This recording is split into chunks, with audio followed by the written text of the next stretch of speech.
Hello friends, my self Manju. स्वागत है आपका हमारे यूट्यूब ऑनलाइन प्लेटफॉर्म पर।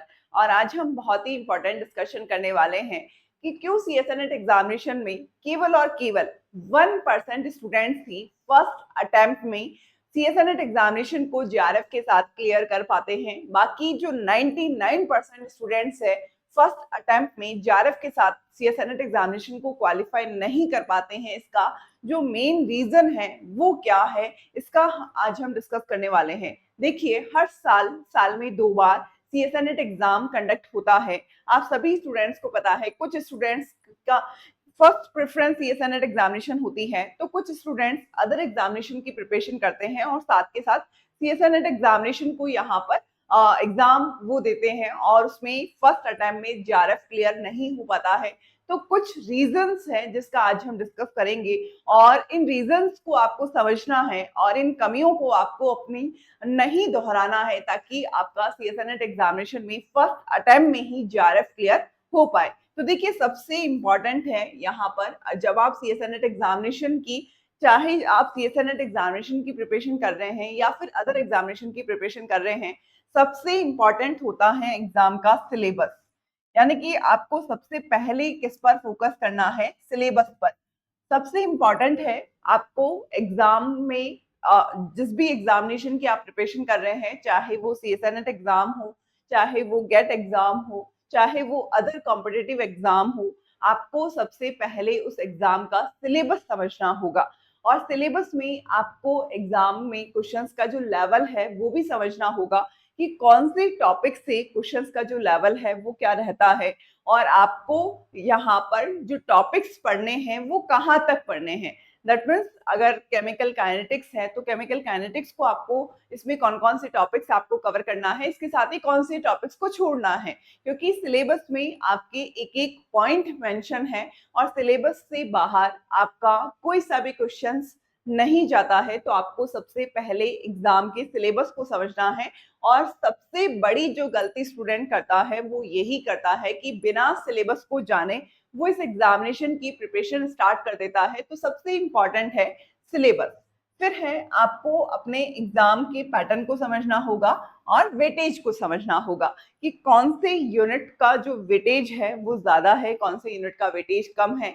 इसके लिए हमने यूट्यूब पर अलग से एक वीडियो बना रखा है जिसमें हमने कंप्लीट टॉपिक का डिस्कशन कर रखा है कि इसमें कौन से टॉपिक का वेटेज ज्यादा है, कौन से टॉपिक्स का वेटेज कम है। तो दूसरी जो सबसे बड़ी गलती स्टूडेंट करता है वो एग्जाम के पैटर्न को समझे बिना, वेटेज को समझे बिना कंटिन्यूअसली एग्जामिनेशन की प्रिपरेशन करता है। तो कुछ टॉपिक्स ऐसे होते हैं जिसको हम बहुत ज्यादा टाइम दे देते हैं, लेकिन उनका जो वेटेज है वो बहुत कम रहता है। तो आपको सेकंड जो सबसे इंपॉर्टेंट थिंग है वो आपको यही ध्यान रखना है कि एग्जाम का पैटर्न क्या है और यहाँ पर कौन से टॉपिक का वेटेज कितना है, और उसी के अकॉर्डिंग आपको अपनी प्रिपरेशन स्टार्ट करनी है। अब देखिए, थर्ड जो सबसे स्टूडेंट गलती करता है वो है क्वांटिटी।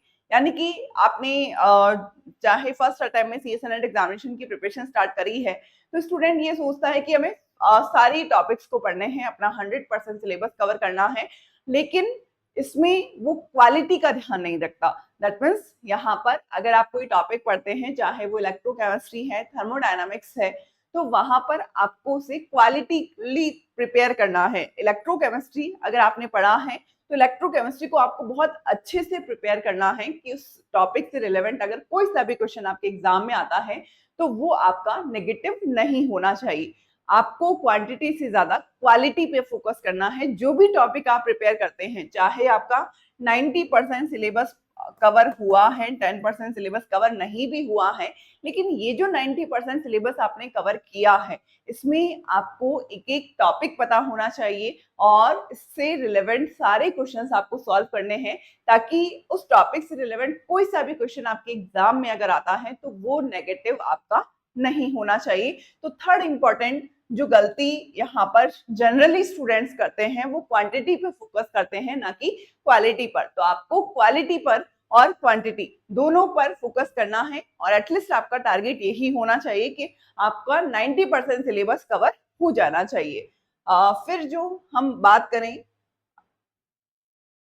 देखिए, कई स्टूडेंट्स सीएसएनएट एग्जामिनेशन की प्रिपरेशन कर रहे हैं कई स्टूडेंट्स ऐसे भी हैं जो केवल सीएसएनएट एग्जामिनेशन की प्रिपरेशन कर रहे हैं, तो कुछ स्टूडेंट्स ऐसे भी हैं जो अदर एग्जामिनेशन की प्रिपरेशन कर रहे हैं और साथ में सीएसएनएट एग्जामिनेशन की प्रिपरेशन कर रहे हैं। तो देखिए, सबसे पहले तो हर एग्जाम का सिलेबस अलग होता है, हर एग्जाम का पैटर्न अलग होता है। तो आपका जो डेली का रूटीन है वो फिक्स होना चाहिए, यानी कि आपको अपनी जो पढ़ाई करनी है वो अपनी रूटीन के अकॉर्डिंग, टाइम टेबल के अकॉर्डिंग करनी है और इसी के अकॉर्डिंग आपको अपना सिलेबस कवर करना है। तो कुछ स्टूडेंट्स केवल और केवल हम ये कहें कि 2 से 3 घंटे सीएसएनएट एग्जामिनेशन के सिलेबस को पढ़ते हैं और साथ में अदर एग्जामिनेशन की प्रिपरेशन करते हैं। तो आप सब जानते हैं कि सीएसएनएट एग्जामिनेशन का जो लेवल है वो बहुत ही ज्यादा है और दिनों दिन इसका जो लेवल है वो इंक्रीज होता जा रहा है। तो आप अगर ये सोचें कि पर डे केवल और केवल 2 से 3 आवर पढ़ने से सीएसएनएट एग्जामिनेशन में आप जेआरएफ को क्वालिफाई कर सकते हैं, तो ये पॉसिबल नहीं होगा। आपको यहाँ पर सीएसएनएट एग्जामिनेशन को कवर करना है और इसकी सिलेबस को बहुत अच्छे से कवर करना है। और अगर आप सीएसएनएट एग्जामिनेशन की प्रिपरेशन करते हैं तो केमिस्ट्री से रिलेवेंट जो अदर एग्जामिनेशन है उसमें आपको बेनिफिट होगा। तो आपका जो मेन मोटिव है वो आपको सीएसएनएट एग्जामिनेशन में केमिस्ट्री के सिलेबस को कवर करना होना चाहिए। अगला इंपॉर्टेंट है रिवीजन। जो स्टूडेंट जनरली गलती करता है वो ये करता है कि वो अपने 100% सिलेबस को कवर करने में लगा रहता है, जबकि साथ के साथ में आपको रिवीजन भी करना होगा। For example Monday to Saturday आपने जो भी टॉपिक्स पढ़े हैं संडे को आप उसे रिवाइज करें, साथ के साथ 2 से 3 दिनों में रिवाइज करें, 4 दिनों में रिवाइज करें, बार बार रिविजन करें। ऐसा ना सोचें कि 100% सिलेबस आप एक बार पूरा कवर करेंगे और फिर रिवीजन स्टार्ट करेंगे। चाहे आपने अब तक 2 टॉपिक पढ़े हैं या 3 टॉपिक पढ़े हैं, लेकिन आपको साथ के साथ रिवीजन करना है, क्योंकि अगर आप साथ के साथ रिवीजन करते हैं तो वो टॉपिक आपका एग्जाम तक बहुत अच्छे से प्रिपेयर हो जाता है। लेकिन अगर आप केवल और केवल अपना सबसे पहले 100% सिलेबस कवर करते हैं और फिर रिवीजन स्टार्ट करते हैं तो आप बहुत से टॉपिक्स भूल चुके होते हैं। तो आपको साथ के साथ में रिवीजन करना है। इसके साथ है देखिए, कई स्टूडेंट लास्ट टाइम लर्निंग पर बिलीव करते हैं, क्योंकि आपने देखा होगा कि स्टूडेंट्स अब तक नोटिफिकेशन का वेट कर रहे हैं। जब नोटिफिकेशन आएगा तब सीएसएनएट एग्जामिनेशन की प्रिपरेशन आप स्टार्ट करोगे। तो देखिए, मैं आपको बता दूं कि सीएसएनएट एग्जामिनेशन का जो सिलेबस है वो बहुत ही बड़ा सिलेबस है और इसको प्रिपेयर करने में एटलीस्ट 5 से 6 महीने चाहिए होते हैं। तो नोटिफिकेशन जनरली 1 से 2 महीने पहले आता है। 2 महीने में आप सीएसएनएट एग्जामिनेशन के पूरे सिलेबस को कवर करके फर्स्ट अटेम्प्ट में जेआरएफ को क्वालिफाई नहीं कर सकते हैं। और आपको ध्यान रखना होगा कि ये एग्जाम का जो लेवल है वो बहुत ही ज्यादा है और इसमें आपके क्वेश्चंस की प्रैक्टिस भी होनी चाहिए। अगर आपने क्वेश्चंस की प्रैक्टिस नहीं करी है और आपने अपना 100% सिलेबस भी अगर कवर किया है तो भी जेआरएफ में सिलेक्शन नहीं हो पाता है। तो आपको मैक्सिमम यहाँ पर ये ध्यान रखना है कि नोटिफिकेशन आने के बाद नहीं, आपको एटलीस्ट 5 से 6 महीने सीएसएनएट एग्जामिनेशन की जो प्रिपरेशन है वो बहुत अच्छे से करनी है। फिर देखिए, कई क्वेश्चंस एप्लीकेशन बेस्ड क्वेश्चंस, यानी कि आपने कोई टॉपिक पढ़ा अच्छे से, आपने वो आपको अप्लाई करना है क्वेश्चंस पर। तो अगर आप अप्लाई करते हैं, वो क्वेश्चंस पे अप्लाई करते हैं तो वो टॉपिक आपका 100% क्लियर होगा और आपको मैक्सिमम उस टॉपिक से रिलेवेंट बहुत से टॉपिक्स का रिवीजन भी होगा। तो आपको एप्लीकेशन बेस्ड क्वेश्चंस को सॉल्व करना है, क्योंकि बहुत से स्टूडेंट्स क्वेश्चंस को सॉल्व नहीं करते हैं, जनरली केवल और केवल सिलेबस को कंप्लीट करने में लगे रहते हैं। तो आपको एप्लीकेशन बेस्ड क्वेश्चंस को सॉल्व करना है ताकि आपका जेआरएफ में सिलेक्शन हो पाए। फिर देखिए, कॉन्सेप्ट क्लियरिटी। कई स्टूडेंट्स ऐसे होते हैं जो केवल और केवल टॉपिक्स को रटने में बिलीव करते हैं, जबकि सीएसएनएट एग्जामिनेशन ऐसा एग्जाम है जिसमें आप इस एग्जाम को केवल और केवल रटकर क्वालिफाई नहीं कर सकते हैं। तो आपकी कॉन्सेप्ट 100% क्लियर यहाँ पर होने चाहिए, क्योंकि इसमें डायरेक्टली क्वेश्चंस नहीं होंगे, इसमें बहुत से टॉपिक्स को लिंक करके क्वेश्चंस पूछे जाते हैं।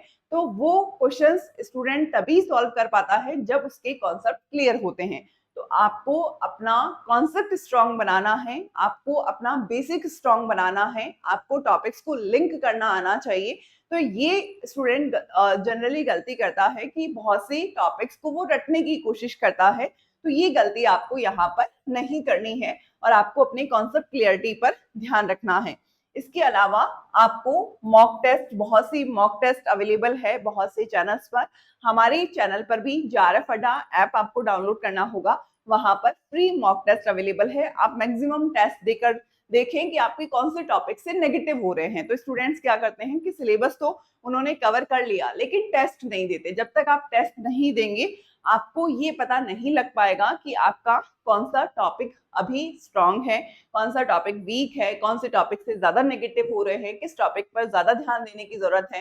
तो ये सब चीजें आपको तब आती हैं जब आप मैक्सिमम टेस्ट देते हैं। तो आपको मैक्सिमम टेस्ट देते हैं और इसके साथ ही आपको टेस्ट सीरीज, आप कोई सी भी ऑफलाइन ऑनलाइन जो आपको अच्छी लगे आप टेस्ट सीरीज ज्वाइन करें, ताकि आपको ये पता लग सके कि आपके एग्जाम में, और ये जो टेस्ट है ये बिल्कुल सीएसएनएट एग्जाम के पैटर्न पर होने चाहिए और आपको टेस्ट देकर देखना है कि आपके कितने नेगेटिव हो रहे हैं और धीरे धीरे आपका इम्प्रूवमेंट होगा और आप मैक्सिमम टॉपिक्स को साथ के साथ में, जिस टॉपिक से ज्यादा नेगेटिव हो रहे हैं उस टॉपिक को ज्यादा स्ट्रॉन्ग करना है और धीरे धीरे आपके जो नेगेटिव है वो बहुत कम होते जाएंगे और आपके एग्जाम हॉल में नेगेटिव होने की जो पॉसिबिलिटी है वो बहुत कम हो जाएगी। तो आपको टेस्ट सीरीज पर फोकस करना है। तो स्टूडेंट्स जनरली ये करते हैं कि उन्होंने 100% सिलेबस तो कवर कर लिया लेकिन कोई टेस्ट देकर नहीं देखा, तो इसलिए आपको टेस्ट सीरीज भी यहाँ पर ज्वाइन करनी है। जो भी ऑफलाइन ऑनलाइन आपको ठीक लगे आपको टेस्ट सीरीज पर भी ध्यान देना है। तो ये कुछ कॉमन मिस्टेक्स है जो 99% स्टूडेंट्स करते हैं और इस रीजन की वजह से ही स्टूडेंट्स का जीआरएफ में सिलेक्शन नहीं हो पाता है। तो आपको इन गलतियों को नहीं दोहराना है। तो जो भी स्टूडेंट्स सीएसएनएट एग्जामिनेशन की प्रिपरेशन फर्स्ट टाइम कर रहे हैं, ये कुछ पॉइंट्स है जो आपको ध्यान रखने हैं और इसको बेस मानकर ही आपको अपनी जो प्रिपरेशन है वो यहाँ पर करनी है। अगर आप ये गलतियां नहीं करते हैं तो आप डेफिनेटली सीएसएनएट एग्जामिनेशन को फर्स्ट अटेम्प्ट में ही क्लियर जीआरएफ के साथ कर सकते हैं। और जीआरएफ अगर आपका क्लियर हो जाता है तो आपको आगे का जो कैरियर है वो भी सिक्योर हो जाता है, बहुत से ऑप्शंस आपके पास होते हैं। तो ये गलतियां आपको नहीं करनी है और आपको सीएसएनएट एग्जामिनेशन की जो प्रिपरेशन है वो पूरी मेहनत के साथ, पूरी डेडिकेशन के साथ, कंटिन्यूअसली रेगुलरिटी के साथ आपको इस एग्जाम को देना है।